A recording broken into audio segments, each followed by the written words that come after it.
Yes, students, welcome to the third series of operating system.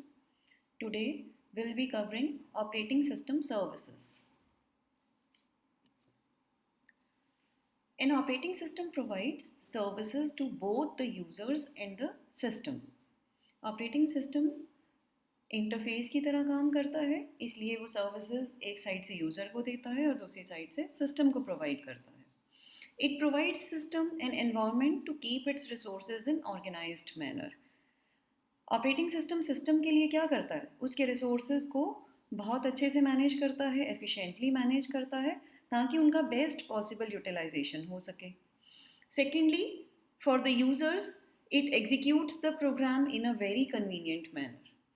User सिर्फ अपना programme बनाता है और उसको रन करता है और उसको पीछे के इंट्रिकेसेस से कोई मतलब नहीं होता कि वो कहाँ से डेटा आएगा, कहाँ स्टोर होगा, कैसे वो डेटा को फेच करके लाएगा.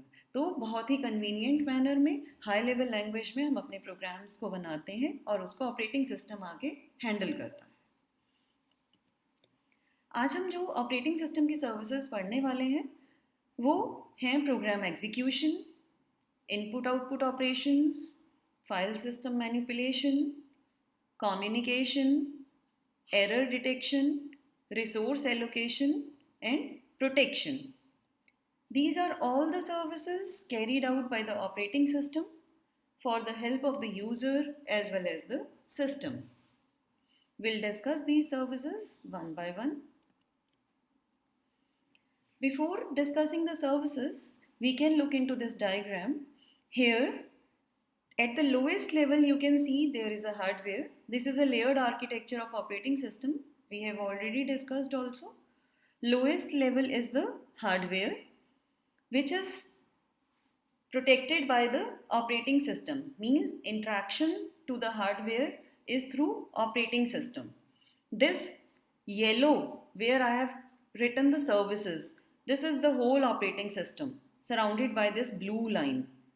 And operating system is providing you all the services, that is program execution, input output operation, file systems, communication, resource allocation, accounting, protection, and many more, right? And on the top of it we have the user interfaces. Then the user communicate with the help of system calls to access the various services of an operating system. Our next lecture series would be about system calls, how we communicate, how a user communicate and take the help of operating system for its services. So first service which is provided by the operating system to the user is program execution. What all it do in this? It loads a program into the memory with the help of a system software which is called a loader. After loading the program into the primary memory, the program is called a process now. So what is the difference between a program and a process? A program in execution is called a process.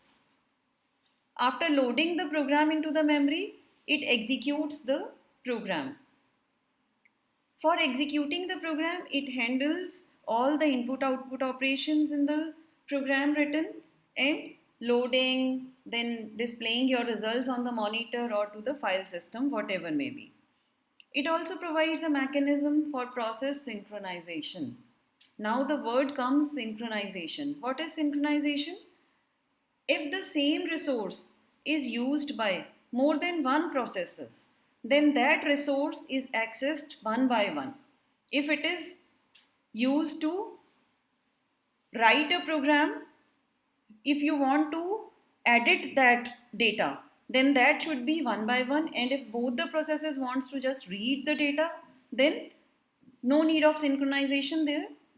We'll be discussing this chapter of synchronization later in upcoming series. It also provides a mechanism for process communication.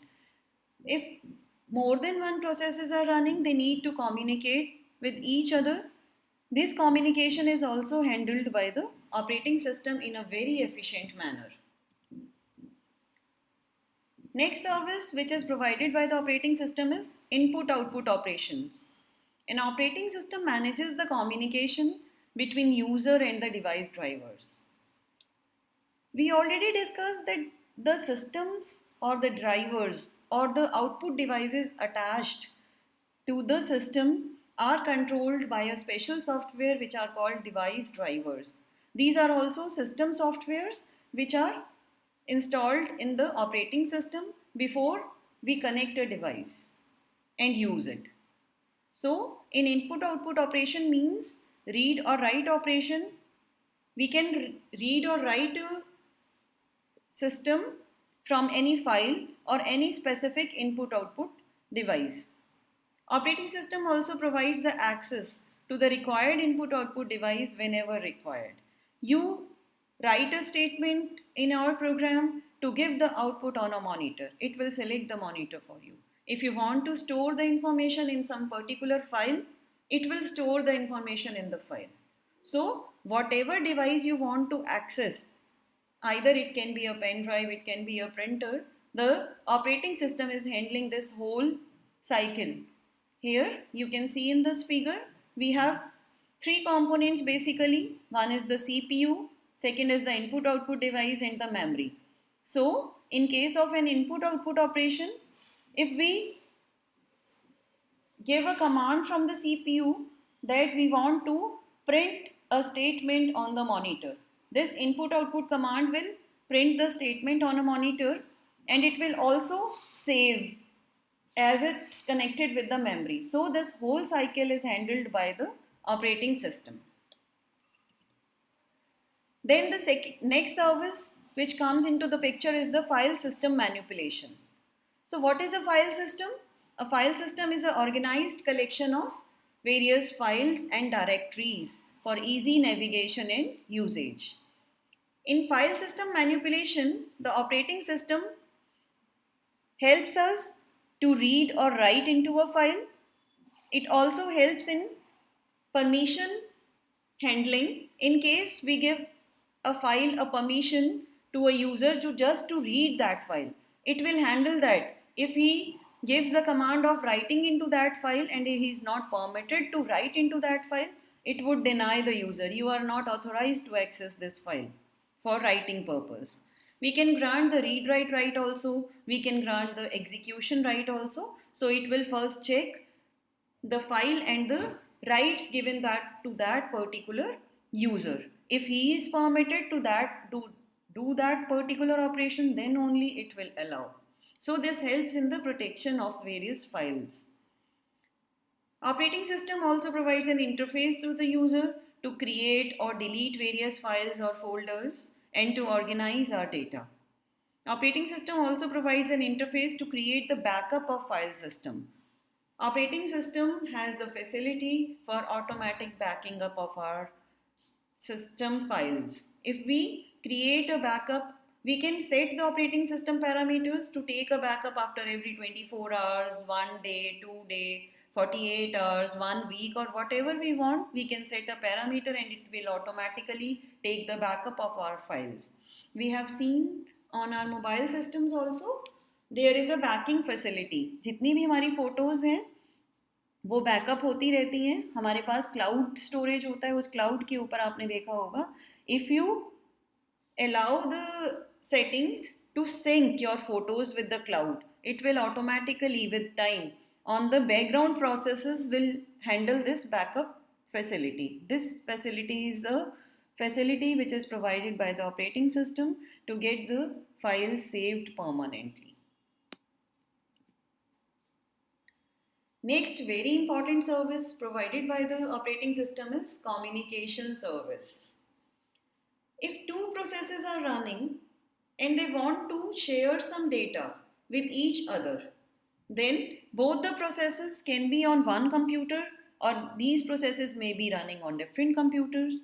Even though those computers can, if connected through any network, the operating system will handle the communication part of these two processes. Like in a chatting software, what we are doing? We are chatting with a group, we can chat with particular system or a particular friend of ours. So both these communication is handled by the operating system.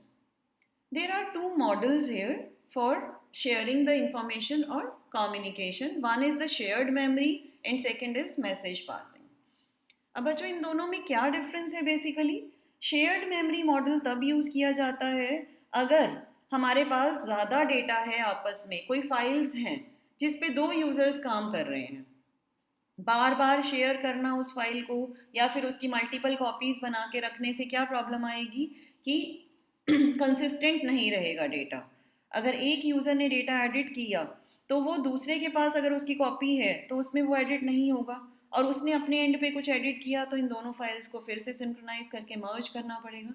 तो उससे better हमारे पास model आता है shared memory model. इसमें क्या होता है, हम कंबाइंड मेमोरी रखते हैं, और देखो इस फिगर में आपको दिखाई दे रहा है, फर्स्ट फिगर जो है प्रोसेस ए भी उसको एक्सेस कर पा रहा है और प्रोसेस बी भी उसको एक्सेस कर पा रहा है।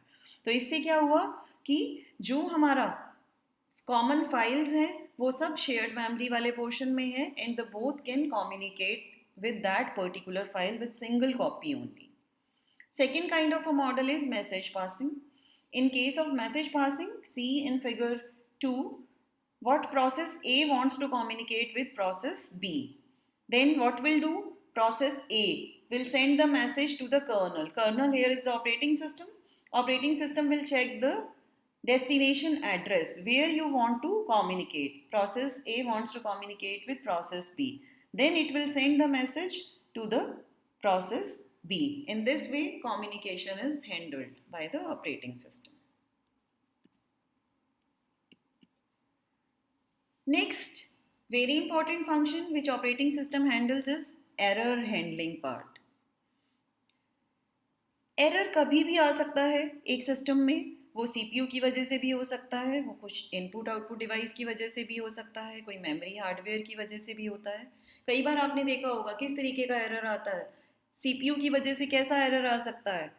अगर एरर आता है आपके पास डिवाइड बाय ज़ीरो एरर, इसका क्या मतलब हुआ कि जब आप कोई प्रोग्राम कर रहे हैं उसके अंदर आपने कहीं ना कहीं कोई ऐसा ऑपरेशन लिखा हुआ है जिसमें आपका डिनोमिनेटर में ज़ीरो आ गया है, तो this operation can't be handled, तो वो आपको एरर मैसेज डिस्प्ले करेगा। ऐसे ही कोई इनपुट आउटपुट डिवाइस, आपने सपोज अपने सिस्टम से प्रिंट की कमांड दी और printer is not installed on your system, then it will operating system will check your instruction and it will give you revert the error message, printer not installed. And memory issues are also there. Memory problems are memory out of space, or you have deleted some file and you want to access that file from the memory.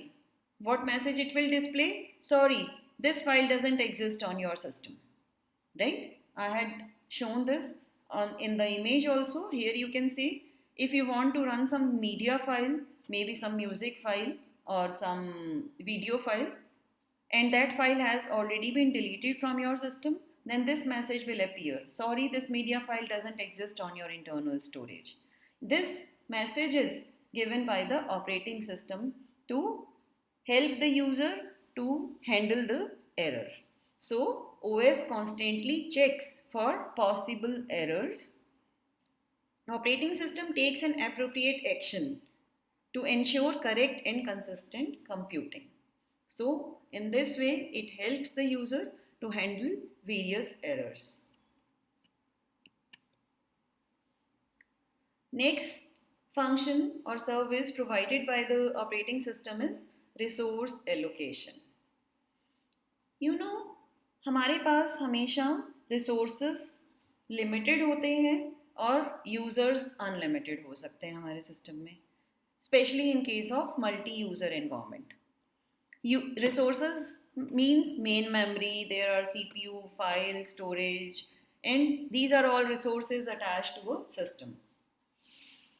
Now अब क्या problem आती है कि OS को manage करना होता है सभी रिसोर्सेज को एफिशिएंटली, ताकि कोई रिसोर्स अगर खाली है तो वो यूज़र को अलॉट हो जाए, और अगर सेम रिसोर्स को एक से ज़्यादा यूज़र सेम टाइम पे एक्सेस करना चाहते हैं तो उसको हम कैटेगराइज कर सकें, उसको शेड्यूल कर सकें कि कौन से प्रोसेस को पहले मिलेगा या कौन से यूज़र को पहले मिलेगा, उसके बाद दूसरे यूज़र को मिलेगा बेस्ड ऑन सम प्रायोरिटी और any kind of scheduling algorithms which we are going to discuss in the further series. और resources are allocated in such a way that no deadlock occurs. Deadlock क्या होता है? आप side में जो image given है उसमें नीचे वाली इमेज पे आए. इसमें क्या है, दो प्रोसेसेस रन कर रहे हैं, process P1 and process P2, and we have two resources, resource R1 and resource R2. इस पिक्चर में एरो दिखा रहे हैं रिसोर्स 1 से प्रोसेस P1 के पास. इट मीन्स कि रिसोर्स जो है वो प्रोसेस P1 को मिला हुआ है. और प्रोसेस P1 से आप देखोगे एक एरो निकल रहा है रिसोर्स 2 की तरफ. इसका क्या मतलब होता है कि प्रोसेस P1 को रिसोर्स 2 की रिक्वायरमेंट है और उसके लिए वेट कर रहा है. ऐसे ही प्रोसेस P2 को रिसोर्स 2 से एरो ग्रांटेड है. इसका क्या मतलब हुआ कि रिसोर्स 2 जो है वो प्रोसेस P2 के पास है और वो वेट किसके लिए कर रहा है, रिसोर्स R1 के लिए.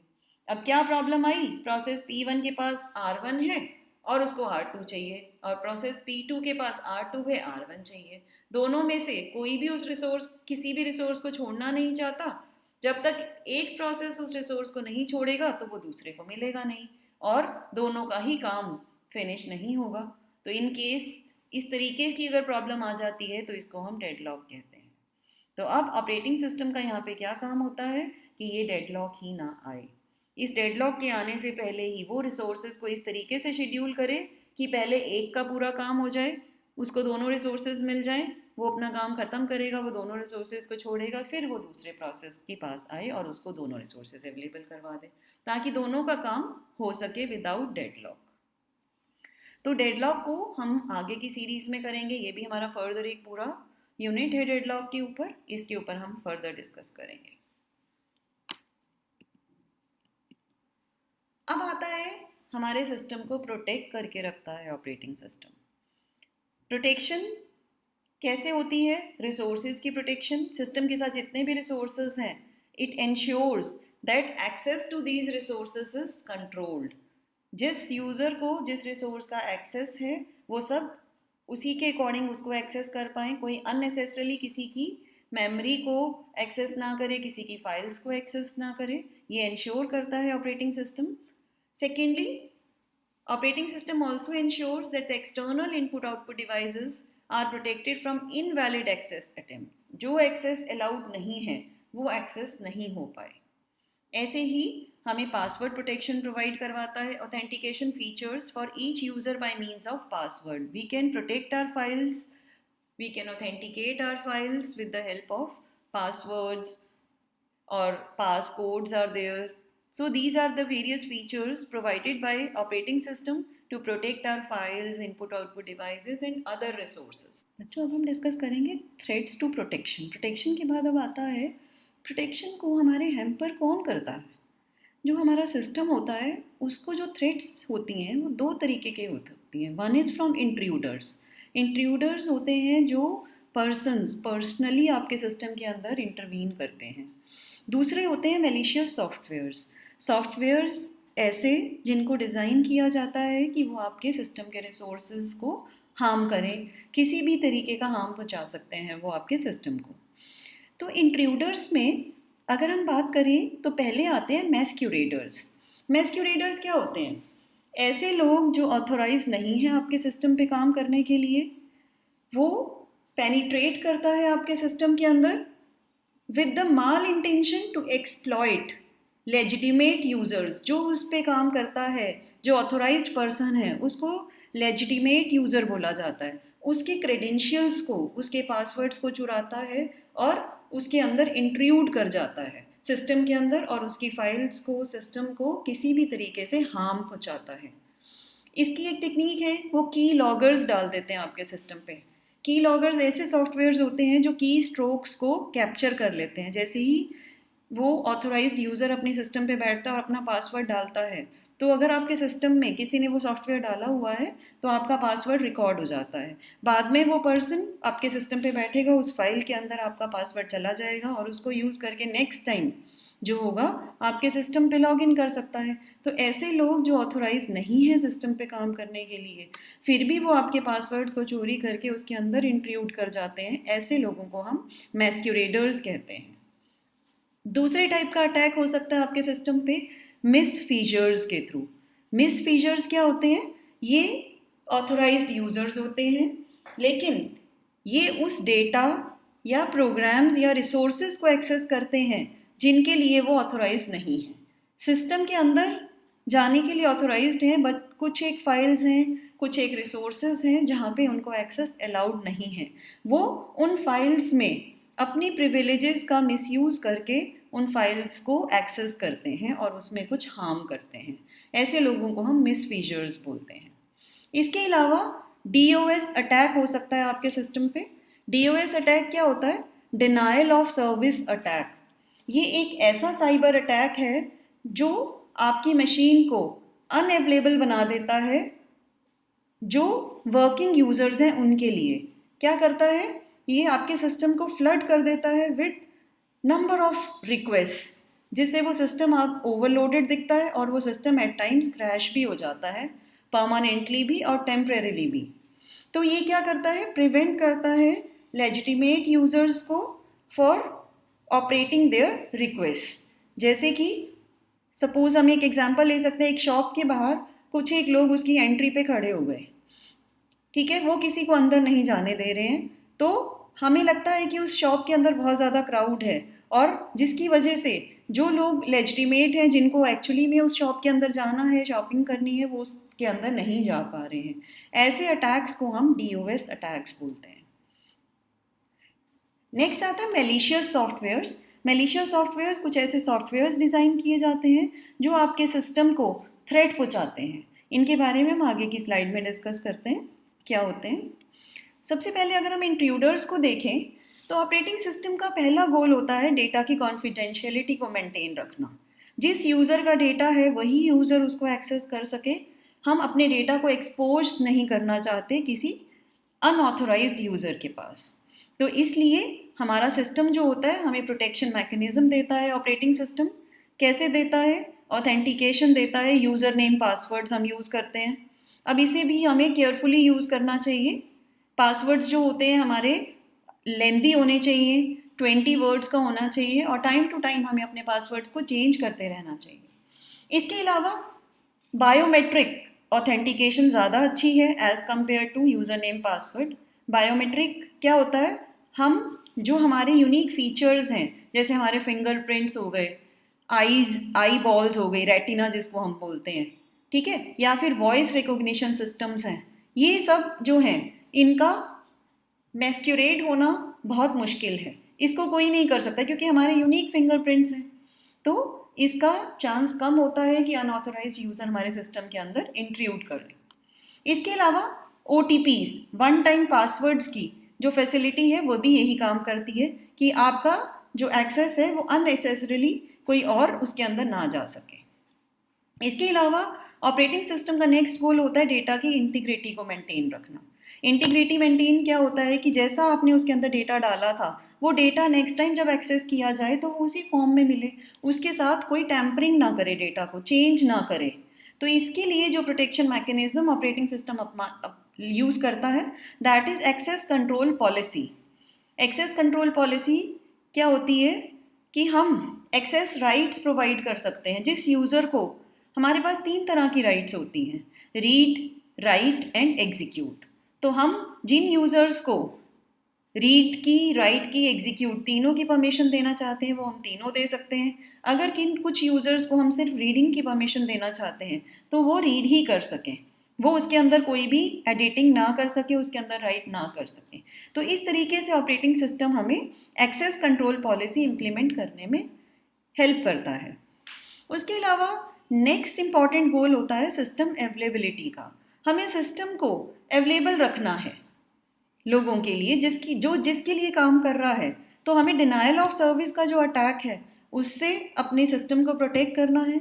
इसके लिए जो प्रोटेक्शन मैकेनिज्म अपनाया जाता है दैट इज़ कैप्चा। अभी हम देखते हैं क्या होता है ये।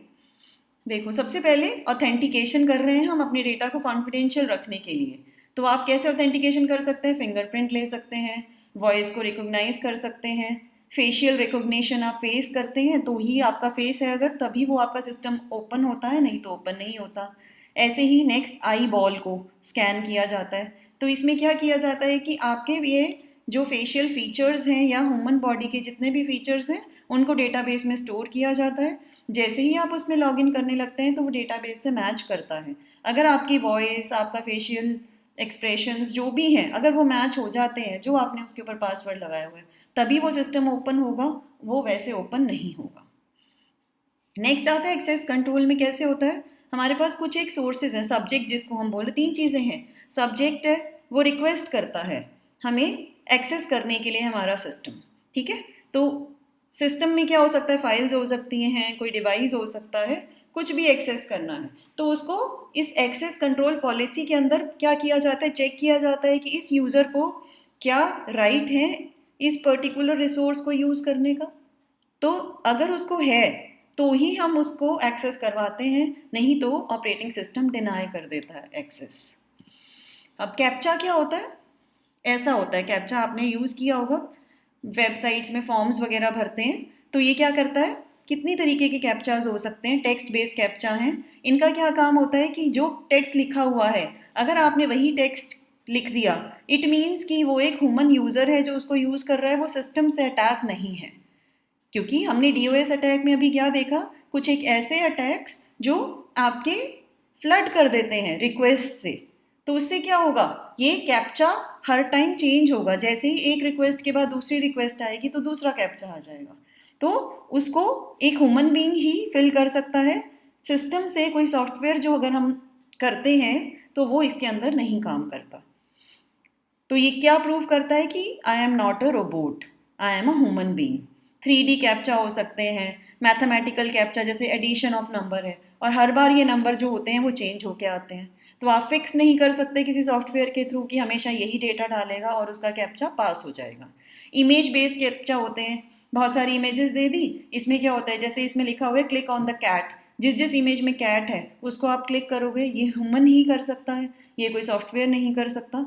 तो इसलिए सिस्टम अवेलेबिलिटी का जो कंस्ट्रेंट है उसका ध्यान रखने के लिए हमें कैप्चा की ऑप्शन प्रोवाइड करवाता है ऑपरेटिंग सिस्टम। उसके बाद मेलिशियस सॉफ्टवेयर्स क्या होते हैं, जैसे वायरस है, वायरस जो होता है वो एक एग्जीक्यूटेबल फाइल के थ्रू ट्रांसफ़र करता है आपके सिस्टम में। जैसे ही आप वो EXE खोलते हैं वैसे ही आपके सिस्टम के ऊपर वो वायरस जो होता है वो अटैक कर देता है, और वो दूसरे सिस्टम्स पे भी जो आपके सिस्टम के साथ कनेक्टेड है नेटवर्क में, उनके पास भी स्प्रेड हो जाता है। इसके अलावा ट्रोजन, ट्रोजन भी एक ऐसा मालवेयर है जो एक हार्मफुल पीस ऑफ सॉफ्टवेयर है, लेकिन उसको इस तरीके से मोल्ड किया जाता है कि हमें वो यूज़फुल सॉफ्टवेयर लगता है, लेजिटिमेट लगता है। जैसे इस साल आपने देखा होगा वेलकम 2K, ये आया था एक ट्रोजन। उसके बाद वॉर्म्स होते हैं, वॉर्म्स क्या होते हैं, ये स्टैंड अलोन सॉफ्टवेयर हैं which replicate itself on other systems in the network. इनको कोई EXE के थ्रू अटैच नहीं किया जाता, इसको ह्यूमन इंटरवेंशन नहीं चाहिए, अपने आप रेप्लिकेट करते रहते हैं जैसे ही आपके सॉफ्टवेयर के अंदर मूव करते हैं। उसके अलावा बॉट्स, बॉट्स क्या होते हैं, ये रोबोट्स का शॉर्ट फॉर्म है bots. Malicious bot is self replicating malware, ये भी मालवेयर है जो डिज़ाइन किया जाता है आपके सिस्टम को इन्फेक्ट करने के लिए, और ये क्या करता है, आपके सेंट्रल सर्वर पे अटैक करता है, उसके ऊपर कंट्रोल ले लेता है और उससे आपके सारे के सारा नेटवर्क जो होता है वो अटैक में आ जाता है। इसके बाद और होते हैं ज़ोंबीज़। ज़ोंबीज़ क्या होते हैं, वो आपके सिस्टम को रिमोटली कंट्रोल कर लेते हैं, एक ऐसा सॉफ्टवेयर जिसका अटैक ऐसा होता है कि वो आपके सिस्टम को दूर बैठे हुए कंट्रोल करता है। तो आपके सिस्टम पे उसने पूरा होल्ड कर लिया, आपकी मेल्स यूज़ कर रहा है, कहीं पे मेल सेंड कर रहा है, सॉफ्टवेयर करप्ट कर रहा है, आपकी फाइल्स को चेंज कर रहा है, तो ऐसे हार्मफुल सॉफ्टवेयर को ज़ोंबी कहा जाता है। अब इनसे बचने के लिए हमारे पास कुछ एक वेज हैं। हमें सबसे पहले most recent version of operating system of web browser use करना चाहिए। उसके अंदर हम अपडेट्स निकालते हैं, अपडेट्स आते हैं तो हमारा अपडेटेड होना चाहिए हमेशा सॉफ्टवेयर। फिर हमारे पास लाइसेंस्ड एंटीवायरस सॉफ्टवेयर होना चाहिए जो आपके सिस्टम पे ऑटोमेटिक स्कैन करता रहे टाइम टू टाइम, और हमें ऐसी साइट्स से सॉफ्टवेयर डाउनलोड नहीं करने चाहिए जो ट्रस्टेड नहीं हैं, और हमें ईमेल अटैचमेंट्स भी जो अननोन यूज़र्स से आते हैं उनको ओपन नहीं करना चाहिए। इसके अलावा हमने पहले भी बात की है कि पासवर्ड्स जो होने चाहिए वो हमारे लेंदी होने चाहिए, और mixture of characters, letters, special characters ऐसे होने चाहिए, क्योंकि इनको हैक करना मुश्किल होता है। इसके अलावा अगर हमारा सिस्टम नेटवर्क में है, इंटर नेटवर्क है उसमें, तो हमें फायरवॉल्स का यूज़ करना चाहिए। फायरवॉल्स क्या होते हैं? फायरवॉल्स जो होते हैं ऑपरेटिंग सिस्टम के अंदर ही इंस्टॉल होते हैं। ये भी सॉफ्टवेयर हैं जो चेक पोस्ट की तरह काम करते हैं कि कोई भी अगर डेटा आपकी सिस्टम में आ रहा है या सिस्टम से जा रहा है तो पहले वो इस फायरवॉल के थ्रू पास करेगा। ये फायरवॉल क्या करता है? ये इंश्योर करवाता है सिक्योरिटी पॉलिसी, ऑथेंटिकेट करता है कि क्या वो ट्रस्टेड यूज़र से आया है, अगर आया है तभी उसको अलाउ करता है अंदर जाने के लिए, नहीं तो वो उसको वहीं रोक देता है। तो ये हमें सिक्योरिटी प्रोवाइड करवाता है इन किसी भी अटैक को होने से। तो बच्चों, हमने इसमें ऑपरेटिंग सिस्टम की सर्विसेज को पढ़ा और कैसे हमें प्रोटेक्शन प्रोवाइड करवाता है ऑपरेटिंग सिस्टम। तो हमें उसके लेटेस्ट सॉफ्टवेयर्स को, लेटेस्ट वर्जन्स को अपडेटेड रखना चाहिए अपने, और एंटीवायरस इंस्टॉल करके रखना चाहिए। तो हमारा ऑपरेटिंग सिस्टम हमें बहुत हेल्प करता है इन सब चीज़ों में। तो students, if you have any queries then just leave a comment, I will solve your queries. Thanks for